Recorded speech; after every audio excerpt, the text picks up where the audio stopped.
Hi everyone. I thought since it was Halloween that I would do another video by candlelight. And in this video, I am going to be sharing with you all just some strange things that I have experienced over the years. I am someone who definitely believes in ghosts and paranormal things and all of that good stuff. I'm not saying that I am right and that they do exist. I am just simply stating that I believe in them. If you do not, then that is perfectly fine. I value everyone's belief as far as things like that go. But in this video, I am just going to be sharing a few things or a few stories with you all. All of this really happened. I really experienced all of these things. I'm not making any of this up, I promise. So, I thought that we could start out with some tapping on these candles because the glass containers they are in really make a nice sound. So, I'm going to start with this one.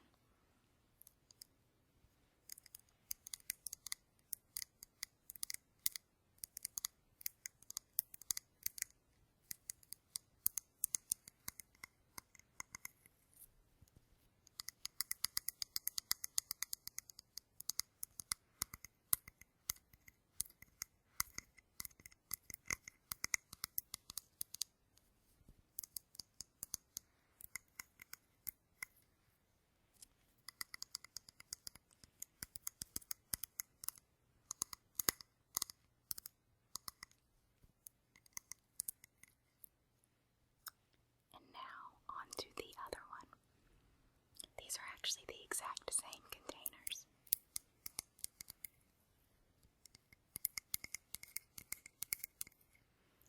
I have just used this one a little more, and it is burned just further down than the other one.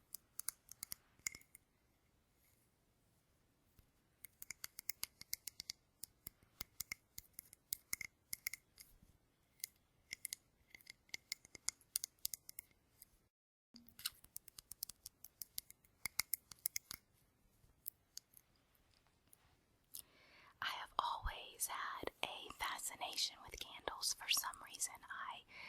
I think they are just beautiful and I love them. Ever since I was little, I used to get in trouble for burning candles so much because my mom was afraid that, I think she was afraid that I would fall asleep and leave them on or leave them burning or something, but I never did. Okay, so I'm going to start with something that happened when I was really, really young. Probably, I would say probably 10 or 11, maybe 12 at the oldest, but anyway, my sister and I, we used to have people spend the night at our house all the time. Our house was pretty much like the go-to house for friends. We'd have our school friends over and friends from the neighborhood, and we just have like big girl party sleepovers. And a lot of the time she would have her friends over and I would have mine as well, and we'd just all play together and just do all kinds of things. There was only 2 years age difference between my sister and I, and so we all got along for the most part. One of the things that we liked doing when we were little is all of these games where you would turn out the lights and you would like pretend that you were drawing on people's backs. Well, actually, let me start over. What happened was, or what you're supposed to do, is someone is supposed to lie on the ground and their back is supposed to be flat. Like this is the ground and their back is supposed to be flat on the carpet or on the floor.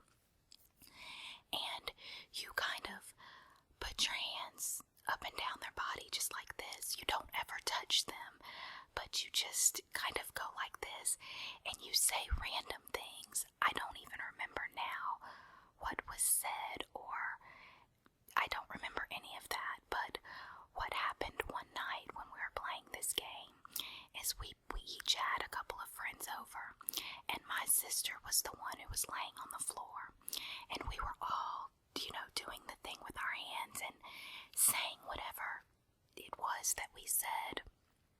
And the whole point is, when you get up, you're supposed to turn on the lights, and then you're supposed to lift the back of your shirt up, and you will actually see marks on your back.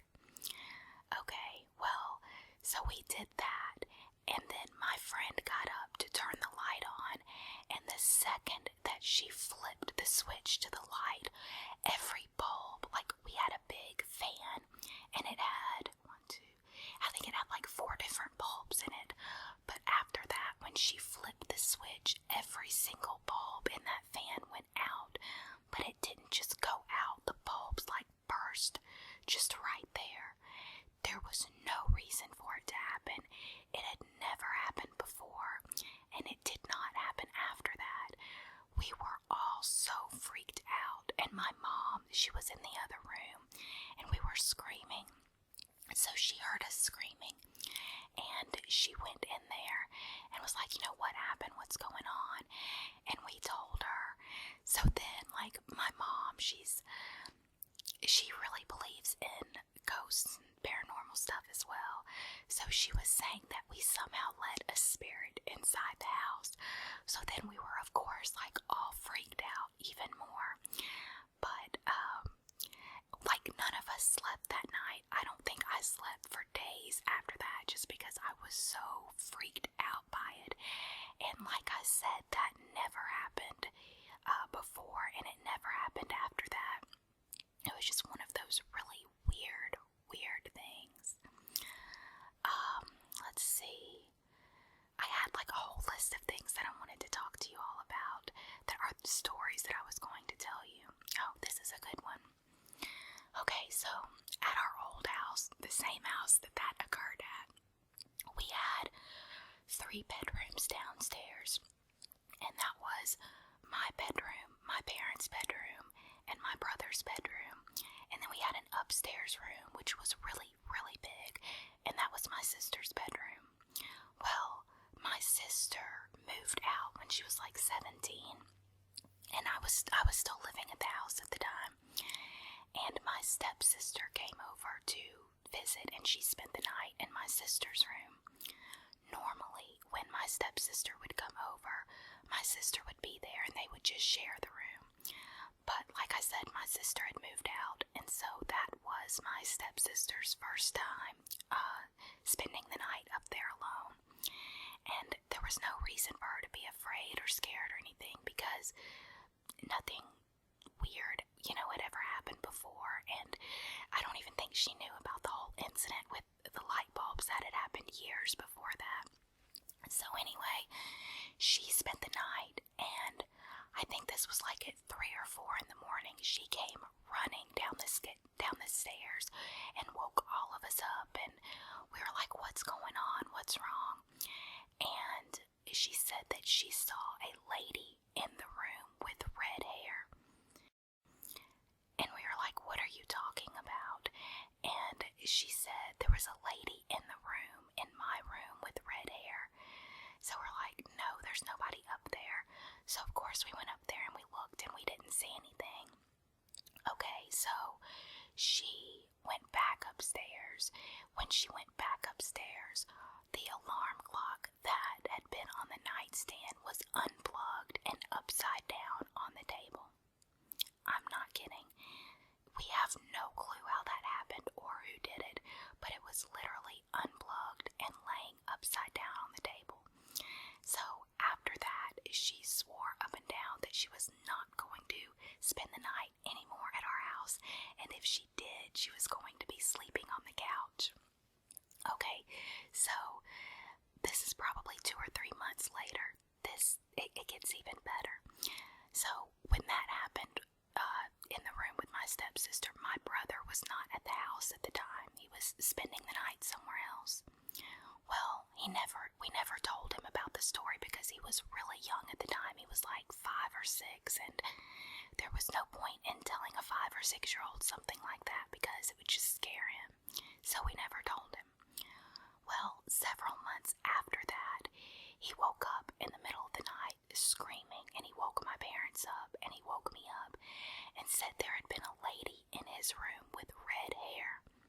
And we're like, are you kidding? Like, are you really being serious? Because we knew what had happened before with my stepsister. And he swore up and down that he had seen her. He said that, like, where his bedroom is, like, if this is his bedroom, we had a hallway right here. So he said that he was laying in his bed, and he saw her standing in the hallway looking at him. So he said he pulled the covers up over his head because he was really, really scared. And as he did that, she walked into the room, and he was like looking out over the top of the covers. He said that when she went into his room, she took his Barney doll, which was such a random thing. I mean, you're talking about like one stuffed animal out of like 50 that he had at the time. But he said that she took his Barney doll, and she took like some of these little, I don't know if you remember them, but they were Chevron, like little Chevron cars that you would get at the gas station years and years ago. He said that she took several of those, and then she just went out the window. So we found that a little strange, and my mom, she was trying to, tuck him back into bed and tell him that everything would be okay. And she looked over at his shelf, and she realized that the space where his cars had been was completely empty. The cars were not there. So she was just kind of like, okay, did you hide the cars? Or are you just messing with us? And he was crying. He was like, no, I didn't. I told you what happened. So then we were like all looking for his little Barney doll because he slept with that thing almost every night. We spent 30 minutes looking for that stuffed animal and never could find it. Okay, so several months later, and I'm talking like probably like 4 or 5 months later, he was in bed again one night, and he woke my mom up and my stepdad and said that the lady with the red hair had come back. So they're like, oh great, here we go again. Well, he said this time that she put one of the cars back on the shelf. Sure enough, when my mom walked over to the shelf, one of the cars that had been missing since that night was back there again. We have no clue, like, how it happened. My mom had searched everywhere for those cars because my brother loved them. And my parents had invested, some money in those. He had, like, pretty much the entire collection. And that one car was back. It was just a really, really weird thing. And so after that, we told him about the story of what happened to my stepsister when she was staying upstairs. And he said that he thought it was the same lady, like he described her exactly the way that my stepsister did. So that was like really creepy and just really strange. But we never did find the other cars, and we never found his Barney doll. Like, my parents, we've all moved since then, so, we packed everything up, and even in moving, those items were never found. So I have no clue what happened to them, and I don't have a clue who the lady with red hair was, because my stepsister has red hair, but as far as like people that we know or people that we associate with outside of the family, we don't have anyone with red hair. So it was really weird. Okay, let's see another one. I have so many just weird random stories, not necessarily ghost stories, but I mean, you can just take them for what you will. The other one that I wanted to share with you guys is the place where my stepfather works. It's not a college campus, but it could almost be something of that nature. I don't want to say where he works, but it's almost like a campus. I'll just put it that way. It's not a school though. But the main building that he works in is super old, and it used to be owned by an actress that was in several old Hollywood movies. I'm not going to say her name because people could probably Google it and then they could find out where he works, so I'm not going to do that. But anyway,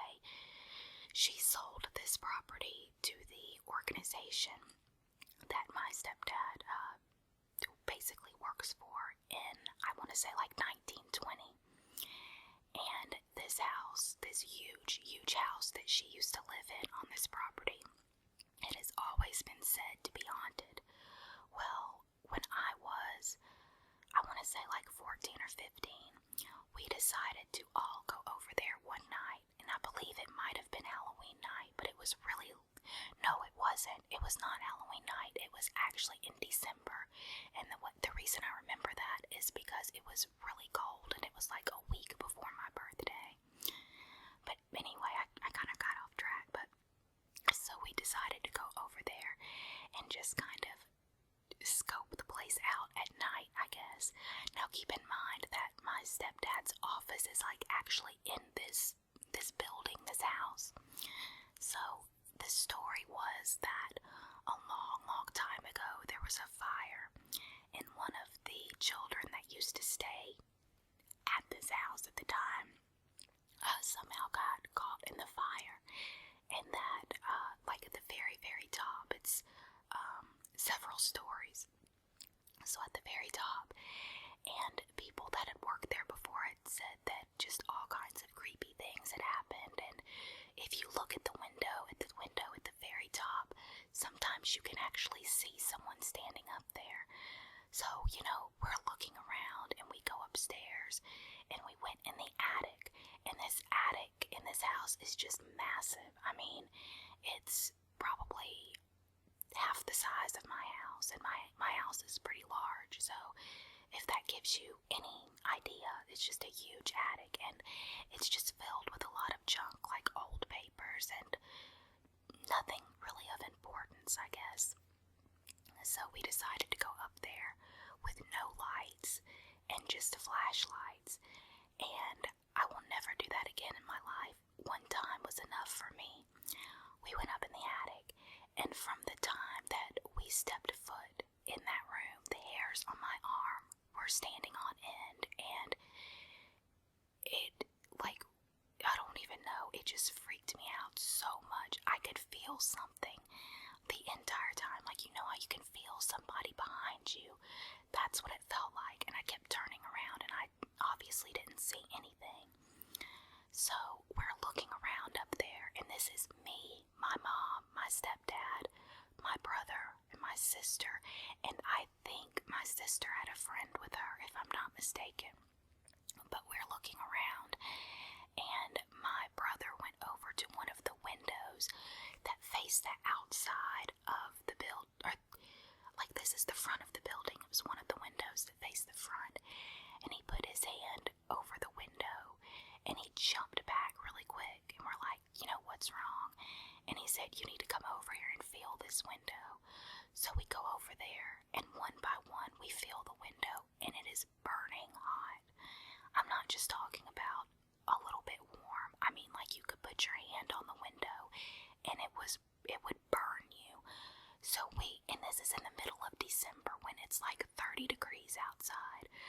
So as soon as we did that, like, we do one by one, and we felt it, and that was enough. Like, we ran downstairs, me, my sister, and my brother, and then my parents, they stayed up there for a good probably 5 minutes after that, and we could hear them walking around. So I was like freaking out, thinking that something was going to get them, and when they finally came downstairs, they were a little freaked out themselves. They said that they could definitely feel something up there, and there was just no explaining what it was. So those are just a few of my ghostly experiences, I guess. As far as that house goes, we have been back several times. I've not gone back up into the attic, but my parents have taken groups of people. They took a lot of my sister's friends up there. They took some of my brother's friends. And so it's kind of been like a little, I don't know. I don't even know what to call it, but it's just kind of been like a story that has been passed around through all of the kids around here, or around the town where we used to live. And so everybody wanted to go and check it out.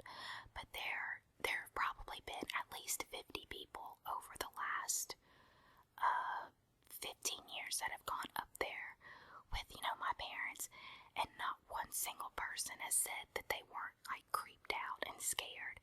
Just about everybody would turn around and run back down the stairs at some point. That's how crazy it was. And I would just always sit at the bottom because I did not want to go up there. Again, one time was enough for me.